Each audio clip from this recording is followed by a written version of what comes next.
I love adding screens to my setup, no matter how small they are, and that's what has led me to this thing. But let's back up a little bit so I can kind of explain how I got here. So up until recently, I've had this little touch screen positioned underneath my ultra-wide monitor. As I'm working, I can really easily distract myself. That was all really great until my desk fell onto itself. There's like a shelf over my desk, and it fell down and crushed all my monitors.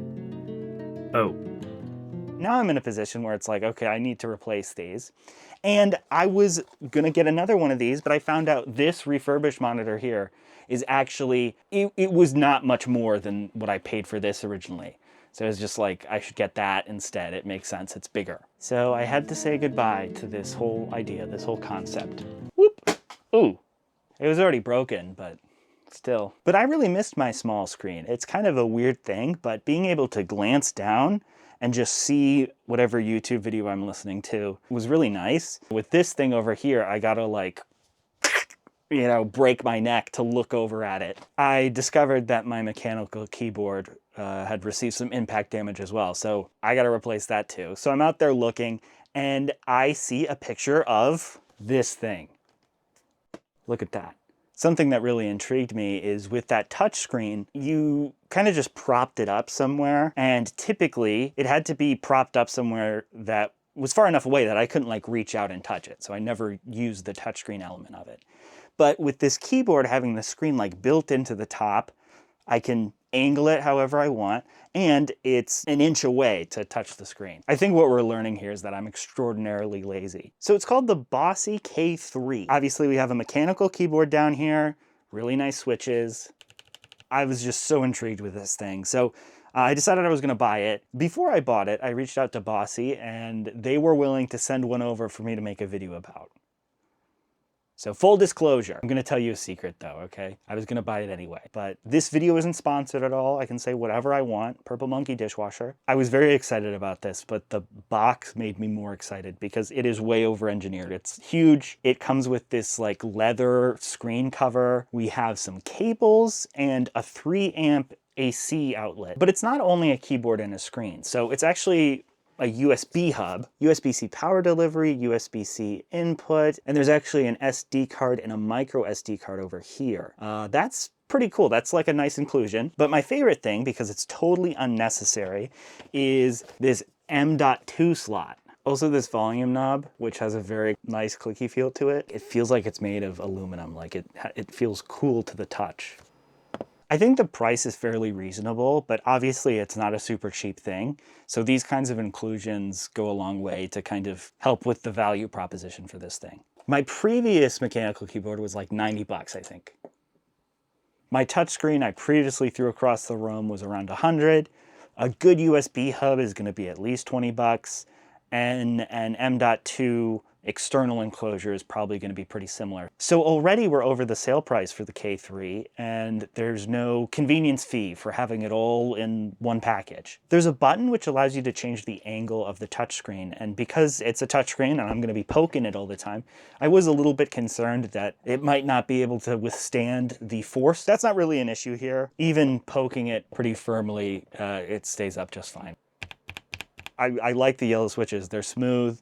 It feels nice to type on. Having good switches on a $200 keyboard is hardly a high bar, but even my Warmier, I don't know how to say it, but my other keyboard has a really terrible metal sound to it. Yikes. And we got none of that here. That keyboard was cheaper, but if we assume the touchscreen is a $100 value, then the keyboard and my old keyboard are in a pretty similar price range. Also, the keys are hot swappable. In general, the build quality of this is really good. Like, it feels really solid. You can see there's a metal plate on the bottom, and like that contributes a lot to making it just feel like it's built like a tank. One slightly weird thing that I found is that there's some like board flex around the space bar. It's really strange though, because what is that? It's really weird though, because the rest of it is like rock solid, and then there's just kind of like this bendy part in the center. Even after daily driving it for like a week, I didn't figure it out until I just started like poke and prod the frame to see how sturdy it was where I noticed it. I don't really think you can get it to flex by typing on it. It's only when you press a specific part of the frame where it kind of like it's heavy, it feels really solid. So that's a little bit of a bummer. One thing I do wish was a little bit different is the placement of the SD card slots. It would be nicer if the USB ports were not tucked away in the back of the device, but it's kind of understandable because if you're plugging a mouse into your computer through it, it would be kind of annoying to just have this like USB cable sticking out in a really obvious place. But the SD card slots are something where it's kind of a heavy device. So picking it up, you know, like tilting it back like this, unplugging all the cables and then putting my little SD card in it is kind of a pain. Oh, yeah, see?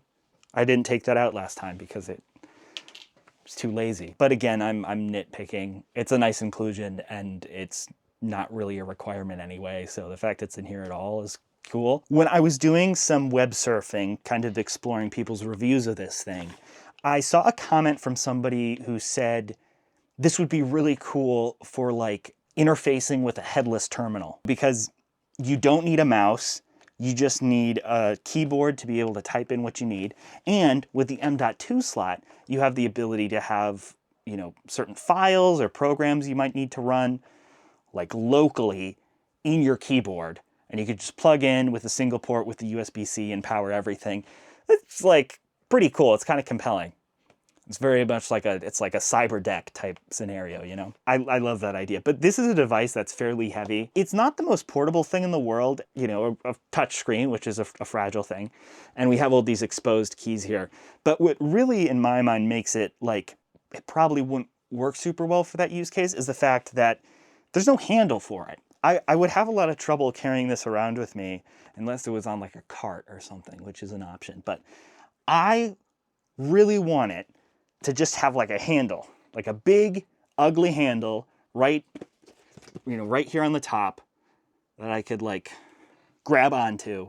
That would be sick. I might try to make one. But that's all to say that this really shines when it is sitting on your desk. In my experience, really niche products like this typically have some game-breaking flaw. Maybe like the screen has horrible viewing angles, or the switches are terrible and they're hardwired, so you can't do anything about it. But this has none of those things. It's like a reasonable price. Everything works well. I can say with confidence that next time my desk topples over on me and nearly kills me, I will go out and buy another one of these. What do you think about this kind of thing? Do you think it's a gimmick or are you intrigued by it? If it sounds of interest though, I have an affiliate link that will get you 10% off your entire order. It obviously supports the channel as well, so that's much appreciated, but welcome to the second channel. Wow, isn't this great? I'm gonna try to do like kind of reviews and videos about stuff that just doesn't really relate to cameras because that's kind of what my main channel has turned into. Definitely stick around. And yeah, that's it. Thanks for watching. Not bad.